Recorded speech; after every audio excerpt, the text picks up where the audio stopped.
बिस्मिल्लाहिर्रहमानिर्रहीम। डफर जंगल के सिलसिला में मैं इस वक्त मौजूद हूँ, जो उसके अंदर एक छोटी सी हेड है।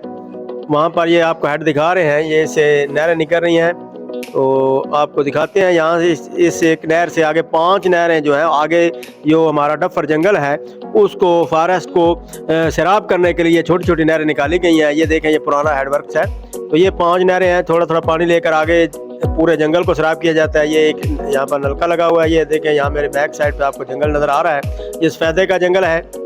और इस तरह आगे हम थोड़ा सा बढ़ते हैं, यहाँ से सीधा हम जा रहे हैं मगरब वाली साइड पे। तो ये देखें, इसके अंदर कच्ची रास्ते हैं, पगडंडियाँ सी बनी हुई हैं, पक्का रास्ता बहुत कम है।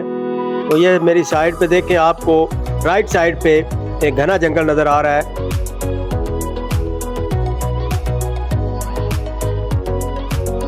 ये साथ साथ एक छोटी सी नहर जा रही है। ये दोबारा हम आपको अंदर से दिखाते हैं। ये नीचे से हमने कैमरा दिखाया आपको, कितने घने हैं, कितनी छाँव है, सरसब्ज शादाब ये जंगल है। ज़रा मैं यहाँ पे रुक कर आपको दिखाता हूँ।